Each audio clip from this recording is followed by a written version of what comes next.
मेरे प्यारे बच्चों, आई होप कि आप सब अच्छे होंगे।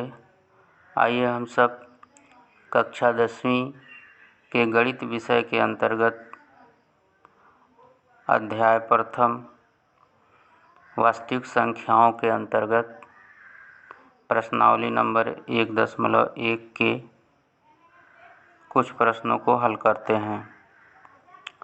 इसके पहले हम लोग प्रश्न नंबर 4 तक हल कर चुके हैं।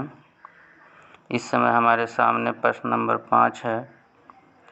करा यूक्लिड विभाजन प्रमेयिका का प्रयोग करके दर्शाइए कि किसी धनात्मक पूर्णांक का घन 9m 9m+1 या 9m+8 के रूप का होता है।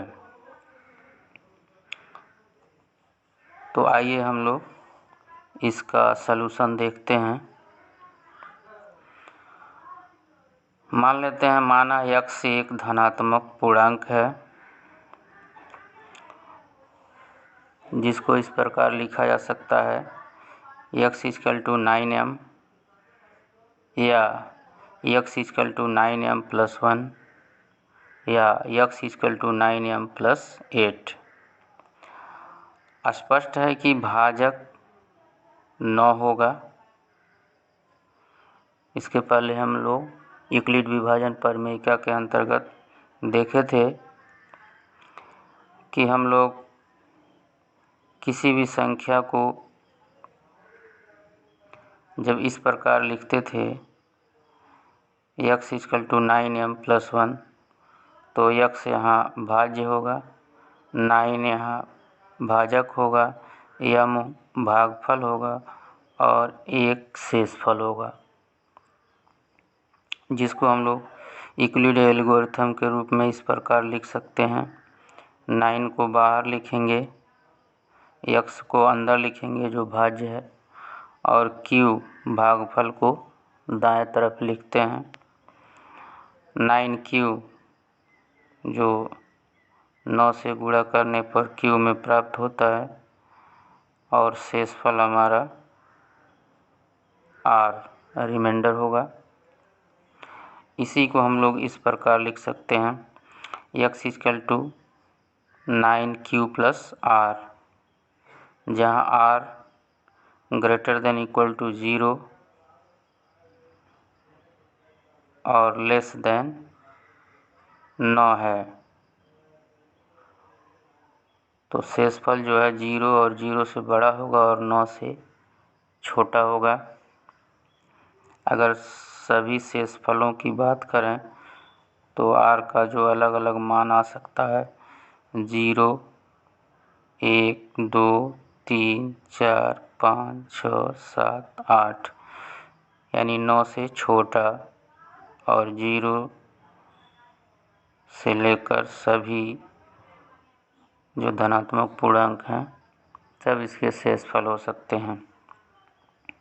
हम जानते हैं कि जो संख्या 9 से विभाजित होगी वह संख्या 3 से भी विभाजित होगी,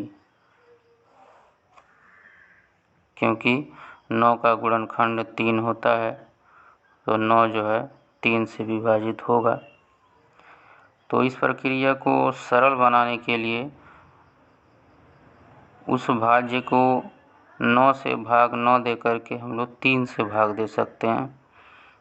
हमारा रिजल्ट वही प्राप्त होगा। तो r इस दशा में जो शेषफल बनेगा 3 बनेगा, 0, 1 और 2, तो उसका रिमाइंडर छोटा हो गया। 9 रिमाइंडर थे, 1, 2, 3, 4, 5, 6, 7, 8, 9। अब हमारे पास 3 ही है, तो प्रक्रिया जो है आसान हो गई। जहां हम लोग r का मान 0 से लेकर 8 रख रहे थे, अब हम लोग 0 से लेकर 2 ही तक चलेंगे और हमारी प्रक्रिया जो है संपन्न हो जाएगी।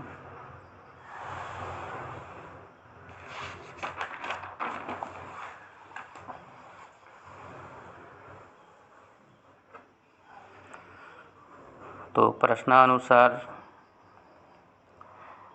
x को हम लोग 9 प्लस 0 यानी पहला शेषफल 0 है, या इसी को x इक्वल टू 3 प्लस 0 या x इक्वल टू 3। अब हम लोग 9 की जगह पे केवल 3 लेके चलेंगे। दूसरा जो शेषफल होगा उसके तहत हम लोग लिखेंगे x इक्वल टू 9 प्लस 1, या इसी को लिख सकते हैं 3 प्लस 1। यह हमारा दूसरे शेषफल के साथ हुआ। तीसरा शेषफल जो 2 होगा उसके साथ हम लोग इस प्रकार लिख सकते हैं x इक्वल टू 9 प्लस 2 या x इक्वल टू 3 प्लस 2। तो हमारा प्रक्रिया जो है 3 ही स्टेप तक चलेगा। अब x का जो पहला मान है उसके दोनों पक्षों को हम लोग घन कर देते हैं, यानी 3 घात। तो x का क्यूब करेंगे तो x क्यूब, और 3 का क्यूब करेंगे तो 27, और क्यूब का 3 घात क्यूब लिख सकते हैं। यहाँ 9 कॉमन है तो 9 को बाहर लिख सकते हैं, और अंदर 3 क्यूब पर 3 घात। यहाँ x क्यूब के बराबर 9m, m क्या है 3 का 3 घात। यहाँ हम लोग इसको मान लेते हैं कोई धन पूर्णांक है, क्योंकि यहाँ 3 तो पूर्णांक है, ये है क्यूब का कोई भी धन पूर्णांक लिखेंगे वो गुणा होकर के और सरल होकर एक कोई पूर्णांक ही बनेगा जो 9 का गुणनखंड होगा। तो इस प्रकार हम लोग एक सरल रूप लिख सकते हैं 9m।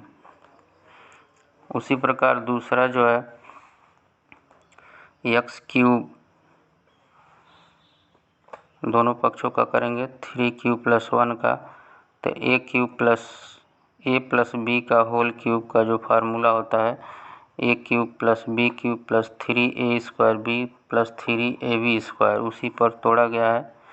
a cube 27 cube plus 1 cube plus 3a square b into b plus 3ab square.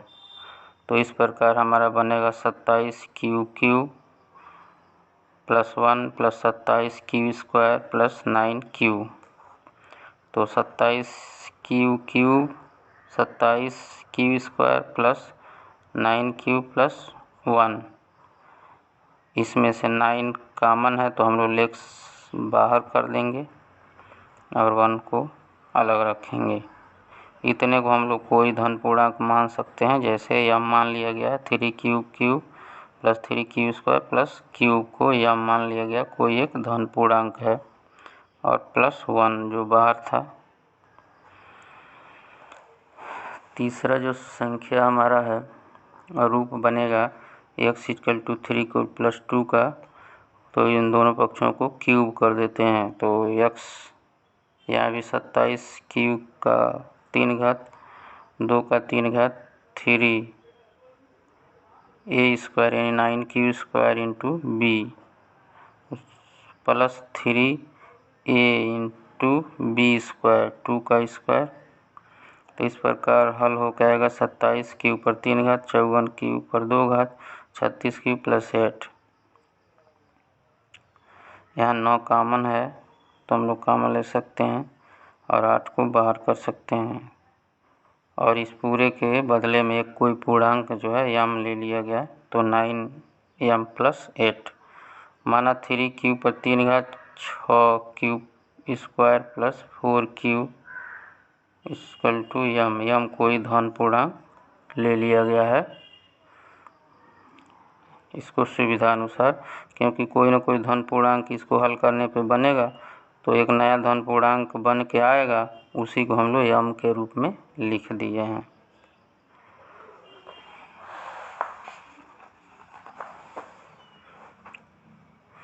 तो इस प्रकार हम लोगों ने जो x माने थे उसका भाज्य x भाज्य था और 9 भाजक था और q भागफल था और r शेषफल था। इसी प्रक्रिया को इस प्रकार लिख सकते हैं, x equal to 9q plus r जहाँ 0 greater than equal to r और लेस देन 9, यानी 9 से छोटा और 0 से बड़ा होगा के स्थान पर हम लोग 3 को भाजक लिए थे। x तो भाज्य रहेगा ही, q भागफल कुछ भी आ सकता है और r शेषफल होगा। इस दशा में x equal to 9q plus r जहाँ r greater than equal to 0 less than 3, इस रूप में हम लोग कन्वर्ट करके चले थे, जहाँ हमको शेषफल 3 ही मिल रहे थे, 0, 1 और 2। तो इसी के द्वारा यह सिद्ध कर दिया गया कि किसी भी धनात्मक पूर्णांक का घन करने पर वह संख्या 9m या 9m प्लस 1 या 9m प्लस 8 के रूप का होता है। तो हम लोगों ने इसको प्रक्रिया को आसान करके 9 के जगह पे 3 से भाग दे करके उसको हम लोग सिद्ध कर चुके हैं कि x कोई भी धन पूर्णांक है, उसका घन करने पर या तो वह 9m के रूप में आएगा या तो 9m प्लस 1 के रूप में आएगा या 9m प्लस 8 के रूप में आएगा। यही हमको प्रूव करना था, सिद्ध करना था। तो इस प्रकार हम लोगों ने इस प्रश्न को हल कर लिए हैं। यदि आप लोगों को कोई समस्या हो तो कमेंट में लिख सकते हैं। अधिक से अधिक अपने सहपाठियों को जोड़िए, सब्सक्राइब कीजिए और शेयर कीजिए, जिससे सभी लोग सुचारू रूप से अध्ययन कर सकें। विद्यालय परिवार आपका हर संभव सहयोग के लिए तत्पर है। धन्यवाद।